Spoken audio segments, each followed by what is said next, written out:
आघात. लेखिका प्रिया उंबरकर. वाचक स्वर सिद्धी गायकर.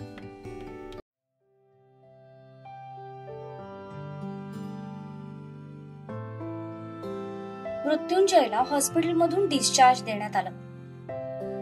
सत्यजितने त्याची व्यवस्था आश्रमात केली. शिवाय त्याच्या ज्या 2 माणसांना पकडलं होतं त्यांना सुद्धा सोडून देण्यात आलं. मृत्युंजयला भेटून तेही आपापल्या घरी निघून गेले. स्थळ पाटीलवाडा. रात्रीच्या जेवणानंतर सगळे एकत्र जमले होते. मला वाटतंय आता सगळं ठीक झालंय, तर लग्नाच्या तयारीला लागायला हरकत नाही. हो ना, पण त्याआधी आपल्याला पुण्याला जायला हवं. अजून शिवाच्या बघण्याचा कार्यक्रम बाकी आहे. शिवा आणि सूर्याचं लग्न सोबत करायचंय का? हो माई, सोबतच करणार आहोत. मग मी काय म्हणते, त्या दोघांसोबत तुमच्या दोघांचं पण पुन्हा एकदा लग्न लावलं तर? माई म्हणाल्या तसे सगळे चमकून एकमेकांच्या तोंडाकडे बघू लागले. एक नंबर आयडिया आहे माई. मी पण हाच विचार करत होतो. मी पण या दोघांच्या लग्नाला नव्हतो. मला पण भाईचं लग्न बघायचंय. हो ना, शिवादा म्हणतोय ते बरोबर आहे. मी पण नव्हतो लग्नाला. मला पण भाईचं लग्न बघायचंय. माई, अहो आधीच घरात 2 लग्न आहेत. त्याचीच खूप सारी काम आहेत. त्यात आमच्या लग्नाचा घाट घातला तर मग बाकी तयारी कोण करणार? खरं तर दुर्वाला मनातून ती आयडिया खूप आवडली होती. पण घरातली मोठी सून स्वतःच्या आवडीपेक्षा कर्तव्याकडे जास्त झुकत होती. ती जबाबदारी माझी. एका आईसाठी आपल्या मुलाचं लग्न म्हणजे गोड स्वप्न असतं आणि मला माझं ते स्वप्न पूर्ण करायचंय. मला बी ही कल्पना लई आवडली बघ. आणि त्या तयारीचं म्हणशील तर तयारी काय 8 दिवसात बी होते. एका दिवसात कपडे, एका दिवसात सोनं नाणं, एका दिवसात पुऱ्या घाऱ्या आणि मग हळद, लग्न आणि शेवटी जागरण गोंधळ. 8 दिवसात सगळी कामं फत्ते होऊन जाईल बघ. तसं बी सत्याच्या लग्नानंतर मला जागरण गोंधळ काही घालताच आला नाही. त्या निमित्ताने घरात ते बी होऊन जाईल. वय अक्का, एकदम बेस्ट आहे बघ. मला पण ही कल्पना चांगली वाटते. आधी दिवाकर रावांसोबत पण बोलायला हवं. ते पुन्हा एकदा लेकीचं कन्यादान करायला तयार आहेत का ते विचारायला हवं. अप्पा, त्यांची काही हिंमत नाही म्हणायची. आता जर मी म्हणालो ना की मामा मला तुमचं आणि मामीचं लग्न पुन्हा बघायचंय, तर ते स्वतःच्या पण लग्नाला तयार होतील बघा. शिवा बोलण्याच्या ओघात बोलला. तसं सगळे त्याच्या तोंडाकडे बघू लागले. तशी त्याला त्याची चूक समजली. अरे म्हणजे मला म्हणायचं होतं की आता मामांचा राग थोडा शांत झालाय नाही का, तर ते कशाला नाही म्हणतील. खूप चांगले आहेत मामा. I like him very much. तसं सत्या आणि सूर्याने नजर त्याच्यावर रोखली, ज्यावर त्याने दात विचकत बत्तीशी दाखवली. ठरलं तर मग शिवान सूर्यासोबत सत्याचा बी बँड पुन्हा एकदा वाजवायचा. मग संपत काकांच्या बोलण्यावर दुर्वाने लाजून नजर खाली केली. तिच्या मनात तर आनंदाच्या उकळ्या फुटत होत्या. पुन्हा एकदा आपल्या जोडीदाराचा हात हातात घेऊन 7 फेरे घ्यायचे, हा विचारच तिच्यासाठी खूप आनंददायी होता.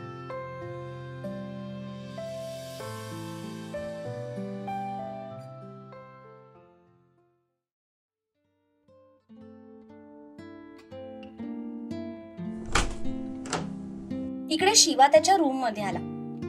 त्याने ताराला फोन लावला.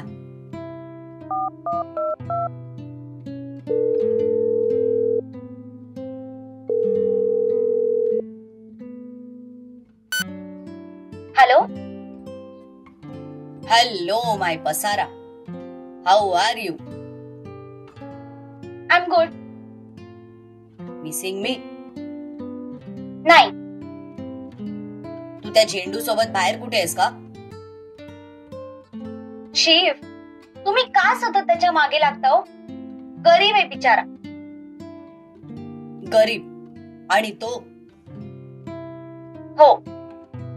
बरं तो विषय सोडा. घरचं वातावरण कसं आहे आता? आणि कोणी आपल्या लग्नाचा विषय काढला?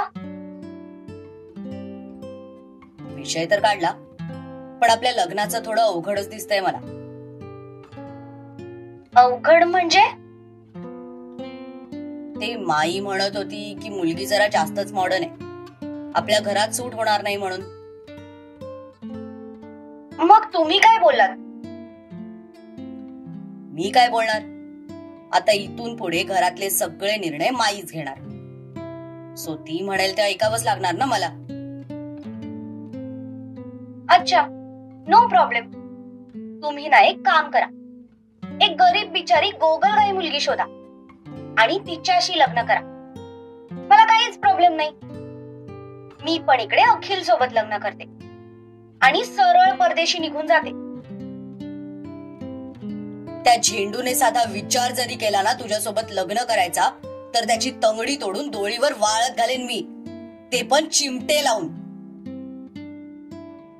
शिवराज साहेब, मस्करी सहन होत नसेल ना तर करत पण जाऊ नका. मी तारा आहे, लक्षात ठेवायचं. तुमच्या अशा बोलण्याला इतक्या सहजासहजी फसायची नाही मी. अच्छा, फसली तर आहेस की तू माझ्या जाळ्यात. हो, पण ते तुम्ही फसवलं नाही, मी माझ्या स्वेच्छेने फसले. अगं तुझी इच्छा ती माझी इच्छा, आणि माझी इच्छा ती पण माझीच इच्छा. बाय द वे, इच्छेवरून आठवलंय, आपली लग्न करण्याची इच्छा आता अजूनच लवकर पूर्ण होणार आहे, आणि त्यासोबत एक गुड न्यूज पण आहे. अच्छा, कसली गुड न्यूज? आता आमच्या तिन्ही भावांची लग्न सोबत होणार आहेत. पण त्याच्या बोलण्यावर ताराचा चेहरा एका क्षणात उतरला. हॅलो, अगं ऐकतेस ना तू? तुला आनंद नाही झाला? शिव, मला चुकीचं समजू नका, पण त्यांचं लग्न तर ऑलरेडी झालेलं आहे ना, मग आता परत कशाला? म्हणजे आधीच 2 लग्न सोबत होणार आहेत ना, त्यात आता परत हे तिसरं कशाला? अशाने कसं आपलं लग्न स्पेशल फील होणार? एकाच वेळी 3 लग्न म्हणजे किती खिचडी होईल. त्यांचे पाहुणे वेगळे, आमचे पाहुणे वेगळे, तुमचे पाहुणे वेगळे, कोणाचा कोणाला ताळमेळ राहणार नाही.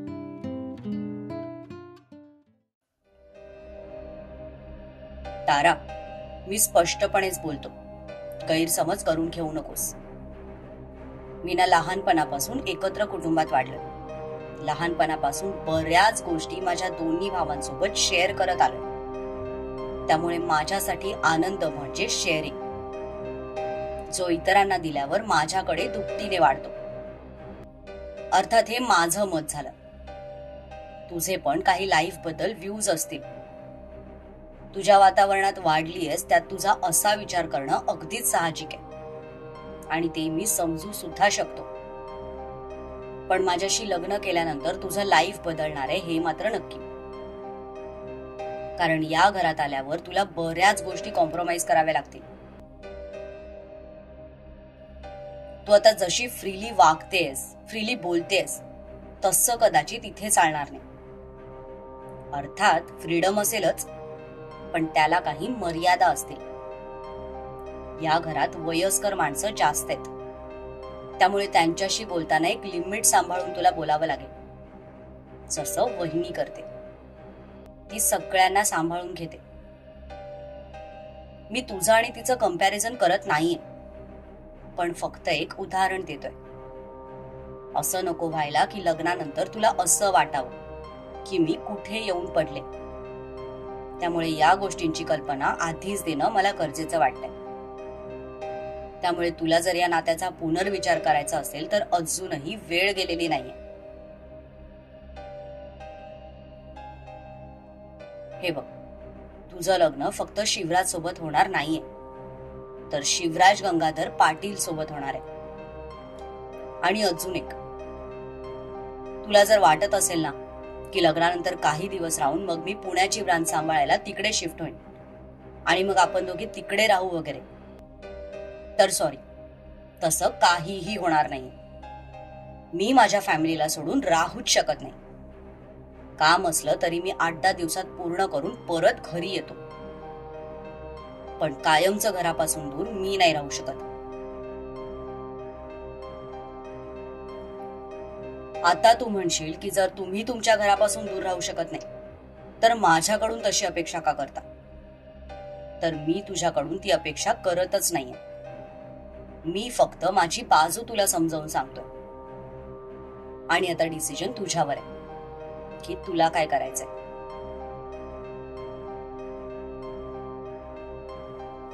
तुला जर न्यूक्लिअर फॅमिली हवी असेल तर आपण आपला विषय इथेच थांबवू शकतो. मी तुझ्यावर कोणतीही जबरदस्ती करणार नाही. तुझ्या निर्णयाचा रिस्पेक्ट करून मी सगळ्या गोष्टी स्टॉप करेन, पण मी माझ्या फॅमिली शिवाय राहू शकणार नाही हे मात्र नक्की. आता तुला वाटत असेल की तू फक्त लग्नाबद्दल बोललीस आणि मी तुला इतकं मोठं भाषण का दिलं, तर तुझ्या आवाजावरून मला तुझ्या मनातले प्रश्न जाणवले म्हणून मी त्यांची उत्तरं दिली. आता फायनल डिसिजन तुझाच असेल. शिवाच्या बोलण्यावर ती थोड्या वेळासाठी सुन्न झाली, कारण तो जे बोलत होता तसाच विचार ती करत होती. जेव्हापासून कोल्हापूरवरून परत आली होती तेव्हापासूनच हे विचार सारखे तिच्या मनात फिरत होते. लग्नानंतर थोडे दिवस थांबून आपण इथे पुण्याला शिफ्ट होऊ असाही विचार तिने करून ठेवला होता, पण त्याचं ते सडेतोड बोलणं ऐकून ती पूर्ण ब्लँक झाली. शिव, मला तसं म्हणायचं नव्हतं. आय नो, पण तरीही मी माझी बाजू क्लिअर करतोय. असं काही तुझ्या मनात असेल तर तू या लग्नाचा पुनर्विचार करू शकतेस. एनिवेज, शांतपणे विचार कर आणि मग मला तुझा निर्णय कळव. Bye. Good night. Good night.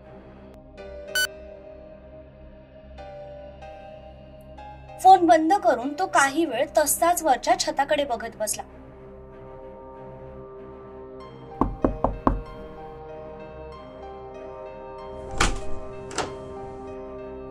त्याने जाऊन दरवाजा उघडला तर सूर्या दारात उभा होता.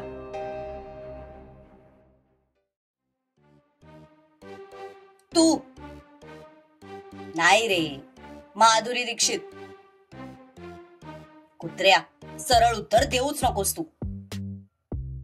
शिवादा, सरळ उत्तर सरळ माणसांना दिलं जातं. वाकड्या माणसांना वाकडीच उत्तरं दिली जातात. हे हॅलो, रात्रीचे 11 वाजलेत आणि तू माझ्या बेडवर काय लोळतोयस? जाऊन तुझ्या रूम मध्ये झोप. जाईन रे नंतर, पण मला ना तुझ्याशी थोडं बोलायचं होतं. ये, बस इथे. काय बोलायचंय? ऍक्च्युली बोलायचं नाहीये, दाखवायचंय. काय?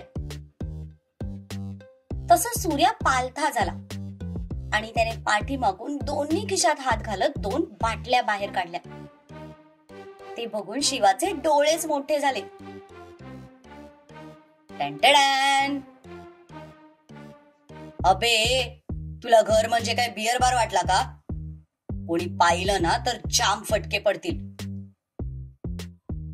अरे शिवादा, कोणी बघायला कोणी जाग तर पाहिजे ना. सगळे झोपलेत म्हणून तर मी आलो. चल, आता मस्त सेलिब्रेट करू. काय सेलिब्रेट करायचंय? अरे काय म्हणजे काय? सगळंच.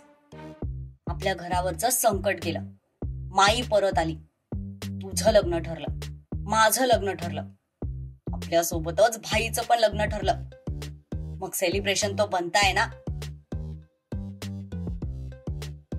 सूर्या, सेलिब्रेशन तो बनताय. पण घरात भाईने बघितलं ना तर आपलं ठरलेलं लग्न मोडेल तो. काही नाही होणार रे, आपण चुपचाप पिऊ आणि चुपचाप झोपून पण जाऊ. एकतर बाटली आहे, अशी किती चढणार आहे. हे घे. शिवाने एकदा त्या बाटलीकडे आणि मग सूर्याच्या तोंडाकडे पाहिलं. मनात भाईची भीती होती, पण बाटली पण पाहिजे होती.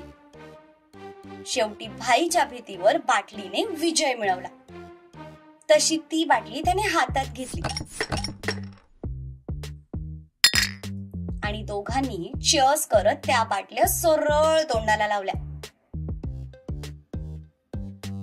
काही वेळ असाच एक एक घोट पीत गप्पा मारण्यात गेला. 10-15 मिनिटांनंतर अचानक दरवाजा उघडला गेला. तसे दोघांचे दिवे लागले.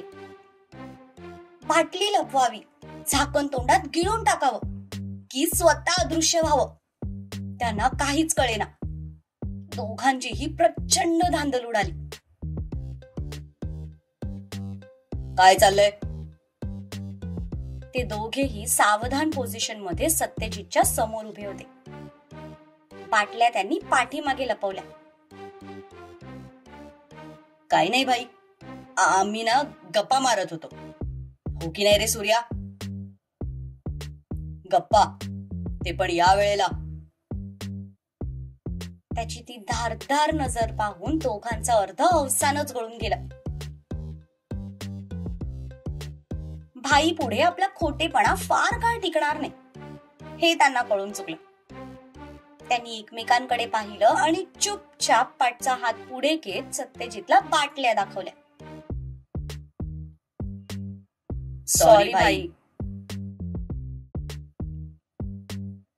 सत्यजित पुढे झाला आणि दोघांच्याही हातातल्या बाटल्या काढून घेतल्या. लाजा नाही वाटत?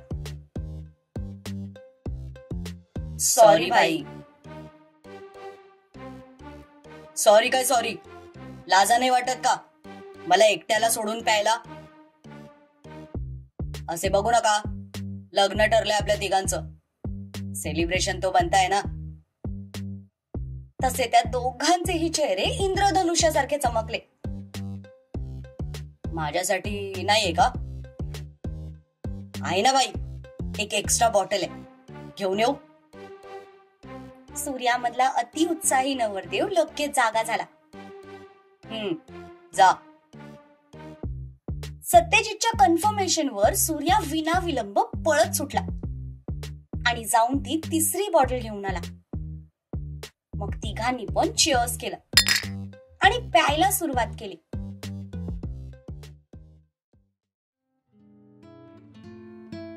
थोड्या वेळानंतर तिघे पण बाल्कनीतल्या सोफ्यावर जाऊन बसले. सत्यजित मधल्या सोफ्यावर होता तर शिवा सूर्या त्याच्या दोन्ही बाजूला. तिघेही रिलॅक्स बसत वर आकाशाकडे बघत होते. भाई. बोल शिवा. आय लव्ह यू भाई. त्याने सत्यजितला एका बाजूने मिठी मारली.